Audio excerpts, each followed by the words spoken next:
Hello friends, आइए आज हम अगली क्लास में आपका स्वागत करते हैं और हम आगे पढ़ने जा रहे हैं। और आगे हम क्या पढ़ने जा रहे हैं?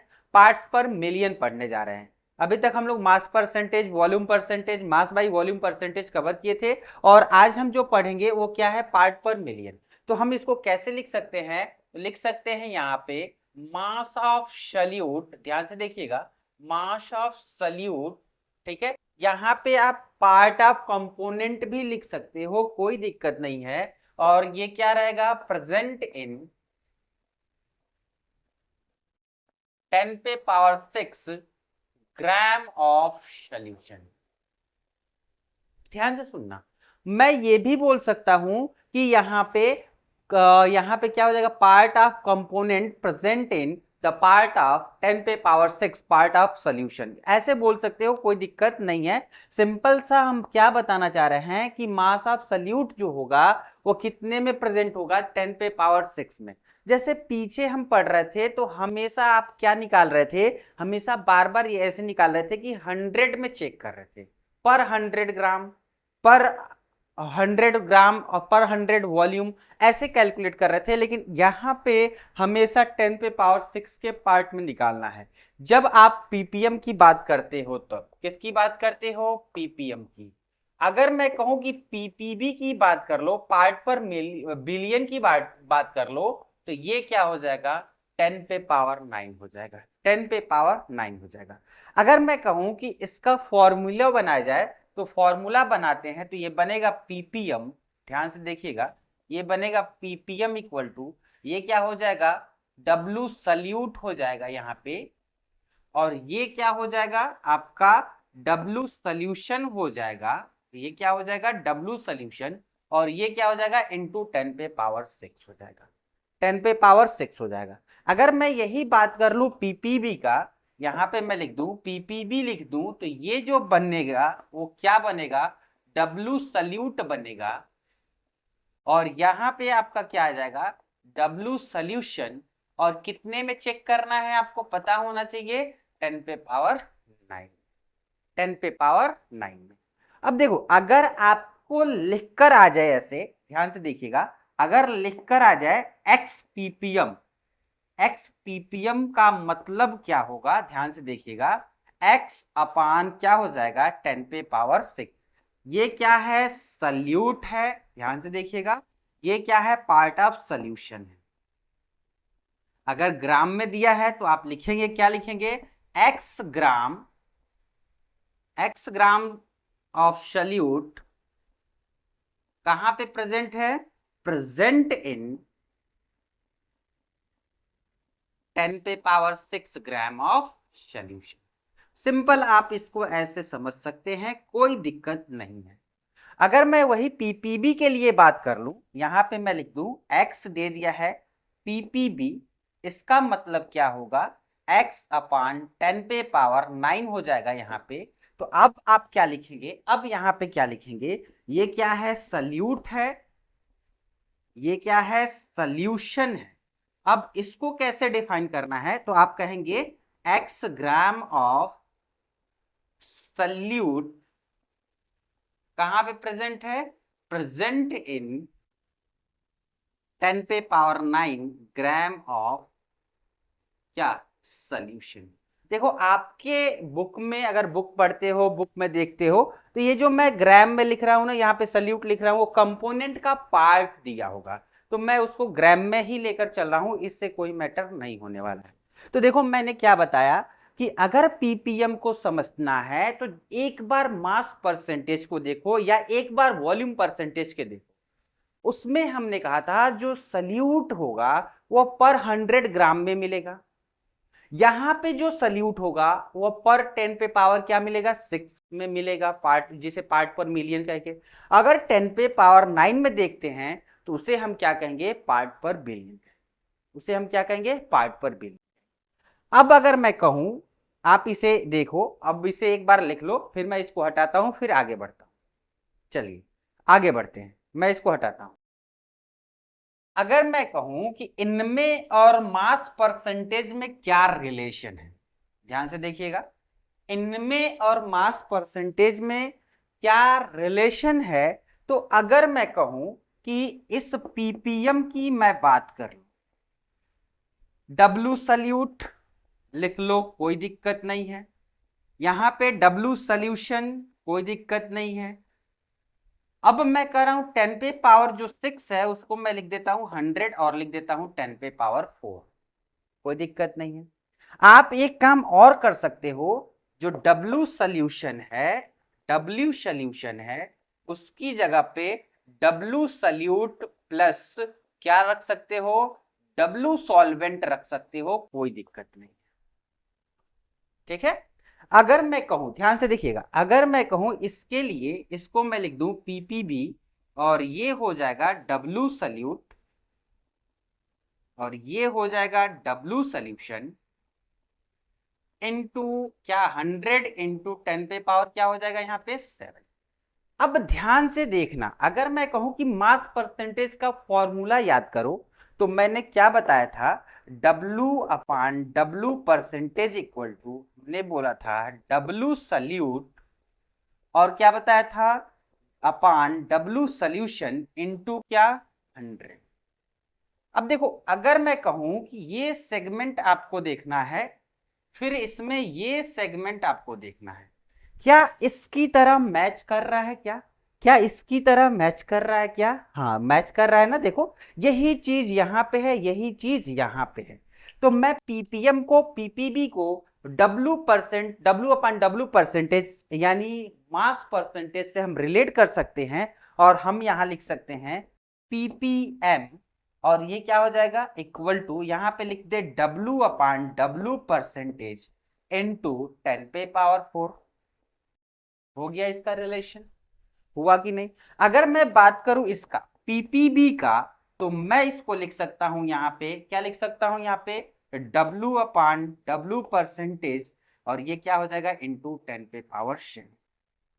ये आपका क्या हो जाएगा, रिलेशन हो जाएगा पीपीबी में, और क्या हो जाएगा पीपीएम में। किससे रिलेशन हो रहा है, तो ये आपका हो रहा है मास परसेंटेज से।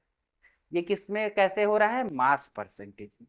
देखो ये कर लें, फिर आगे मैं बढ़ता हूं, फिर मैं आगे बढ़ता हूं। चलिए मैं आगे बढ़ता हूं, कुछ चीजें और मैं बताता हूं। एनसीईआरटी में क्वेश्चन दिया हुआ है, उसका भी मैं एक फॉर्मूला बना देता हूं जिससे आपको बड़े ही हेल्प मिल जाएगा। मैं इसको हटाता हूं।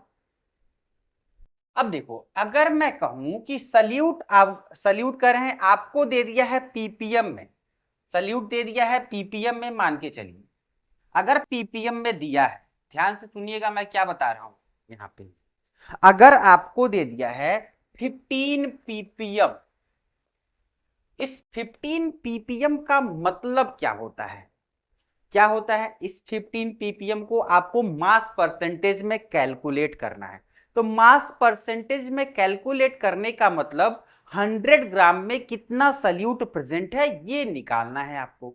तो कैसे निकलेगा, तो आइए सीखते हैं। इस 15 पीपीएम का मतलब क्या होता है, ध्यान से देखिए, इस 15 पीपीएम का मतलब होता है क्या, 15 अपान 10 पे पावर 6, यानी ये क्या है, सल्यूट है, ये क्या है, सल्यूशन। आप चीजों को समझ गए होंगे, चीजों को समझ गए होंगे। अब दूसरी चीज अगर मैं यहां पे देखूं, दूसरी चीज यहां पे मैं देखूं, तो यहां हमें क्या देखने को मिल जाएगा, यहां पे मैं पीपीबी को लेता हूं, जैसे मान लीजिए 15 पीपीबी दे दी। अब अगर मैं इसको लिखूं तो ये क्या हो जाएगा, 15 अपान क्या हो जाएगा 10 पे पावर 9, ये आपका क्या हो जाएगा, सल्यूट हो जाएगा, ये क्या हो जाएगा, सल्यूशन हो जाएगा। इतनी चीजें तो अभी आपको समझ में आ रही होगी, कोई दिक्कत नहीं। अब ये जो पीपीएम दिया है, देखो क्या दिया है, 15 अपान क्या दे दिया है 10 पे पावर से, 10 पे पावर से। अब कह रहा है कि इसको मास परसेंटेज में कैलकुलेट करना है। तो मास परसेंटेज में कैलकुलेट करने के लिए आपको फॉर्मूला अभी जस्ट मैंने दिया था, फॉर्मूला मैंने जस्ट दिया था, क्या फॉर्मूला दिया था कि अगर हमारे पास पीपीएम है, क्या दिया है पीपीएम, जिसको हम किस में कैलकुलेट किए थे, W upon W percentage into 10 पे पावर 4। किए थे कि नहीं किए थे? आप अगर पीपीएम दिया है और आपको मास परसेंटेज निकालना है, इसको इधर ट्रांसफर कर दो, इसको क्या कर दो, इधर ट्रांसफर कर दो, कोई दिक्कत नहीं है। जैसे ही इसको इधर ट्रांसफर करेंगे तो आपको वैल्यू मिल जाएगा। 15 पीपीएम को क्या लिख सकते हो, आप देख लो, 15 पीपीएम को क्या लिख सकते हो, यहां पे लिख सकते हो 15/10⁶, कोई दिक्कत नहीं। तो अब यहां पे अगर मैं कहूं कि यहां पे पीपीएम की वैल्यू दिया हुआ है और आपको निकालना है, क्या निकालना है, मास परसेंटेज, तो ये हो जाएगा पीपीएम और ये हो जाएगा 10⁴। ऑब्वियसली आप कर लोगे, कोई दिक्कत नहीं है। अब इस पीपीएम की वैल्यू को रखो, 10⁴ से डिवाइड करो, आपका क्या मिल जाएगा, आंसर मिल जाएगा। सेम कॉन्सेप्ट इसके लिए लगा लो, तो ये हो जाएगा, ध्यान से देखिएगा, ये हो जाएगा अगर 15 पीपीबी दे दिया यानी पीपीबी, और ये हमें पता है क्या होता है, W/W परसेंटेज इंटू 10⁻⁷। आप इसको इधर ट्रांसफर कर दो, तो ये आपको निकल के मिल जाएगा W percentage and W/W percentage, और ये मिल जाएगा पीपीबी, और ये क्या हो जाएगा, इंटू 10⁻⁻7 लगाओ या डिवाइड कर लो, इसको भी सेम वैसे भी लिख सकते हो, कोई दिक्कत नहीं है। W/W percentage equal to ppm into 10⁻⁻4, ये आपको फॉर्मूला मिल जाएगा। अगर पीपीएम दिया है तो आप क्या कर सकते हो, आप डायरेक्टली मास परसेंटेज में कन्वर्ट कर सकते हो, मास परसेंटेज में कन्वर्ट कर सकते हो। चलिए आगे बढ़ते हैं, अगला लेते हैं, इसको हटाएंगे और अगला लेते हैं। चलिए आइए आगे बढ़ते हैं, और आगे अब हम अगला हेडिंग लेते हैं, और अगला हेडिंग हमारा क्या होने वाला है, स्पेसिफिक ग्रेविटी होने वाला है। तो मैं यहां पे लिखता हूं स्पेसिफिक ग्रेविटी।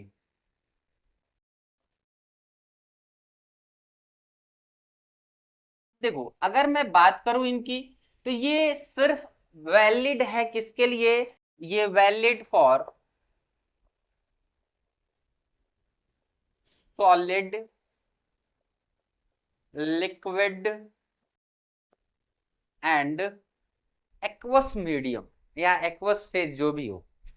अब ये स्पेसिफिक ग्रेविटी क्या होता है, तो ध्यान से देखिएगा, अगर मैं बात करूं डेंसिटी ऑफ सब्सटेंस, ध्यान से देखिएगा, आपको डेंसिटी ऑफ सब्सटेंस, किसी भी सब्सटेंस, जैसे मान लो कि आपके पास कोई सॉलिड है, लिक्विड है या एक्वस फेज है, कोई भी एक फेज है, कोई भी एक फेज है, आप उसे देख लो और उसको कंपेयर कर लो। तो हम क्या लिख सकते हैं, हम लिख सकते हैं density of substance of a substance. अब हम इसको किससे कंपेयर करेंगे, डेंसिटी ऑफ वाटर, वाटर की डेंसिटी आप लोगों को पता है, 4 डिग्री सेल्सियस पे वाटर की जो डेंसिटी होती है वो कितनी होती है, 1 होती है। 4 डिग्री सेल्सियस पे वाटर की डेंसिटी कितनी होती है, 4 डिग्री सेल्सियस पे वाटर की डेंसिटी 1 होती है। तो हम लिख सकते हैं डेंसिटी ऑफ अ सब्सटेंस, और किसके रिस्पेक्ट में, with respect to, with respect to density of water, कहां पे देखना है, एट 4 डिग्री सेल्सियस, और 4 डिग्री सेल्सियस पे इनकी जो डेंसिटी होती है वो डेंसिटी कितनी होती है, density of water at 4 degree Celsius equal to कितना होता है, 1 ग्राम। अब जिसमें लेना है आप ले लो, सेमी क्यूब, कोई दिक्कत नहीं है, या ग्राम पर एमएल में ले लो, कोई दिक्कत नहीं है। अब ये चीजें मिल गई, अब स्पेसिफिक ग्रेविटी निकालना कैसे है, आपको हमेशा स्पेसिफिक ग्रेविटी निकालने के लिए, स्पेसिफिक ग्रेविटी का शॉर्ट फॉर्म मैं यहां पे लिख देता हूं एसजी, ठीक है। डेंसिटी ऑफ सब्सटेंस को कंपेयर करना है, किससे कंपेयर करना है, तो हमेशा याद रखो डेंसिटी ऑफ वाटर, और डेंसिटी ऑफ वाटर से जैसे ही कंपेयर करोगे आपको क्या मिल जाएगा, स्पेसिफिक ग्रेविटी मिल जाएगा। तो मैं यहां पे फॉर्मूला लिख देता हूं, यहां पे क्या हो जाएगा, डेंसिटी ऑफ सब्सटेंस, और ये क्या हो जाएगा, DH2, अब आपको ये पता होगा डेंसिटी ऊपर भी है, डेंसिटी नीचे भी है, दोनों का यूनिट सेम होगा, जिसकी वजह से ये क्या हो जाएगा, यूनिटलेस। इसकी कोई यूनिट नहीं आएगी, इसकी कोई यूनिट नहीं आएगी। इस बात को आपको ध्यान में रखना है।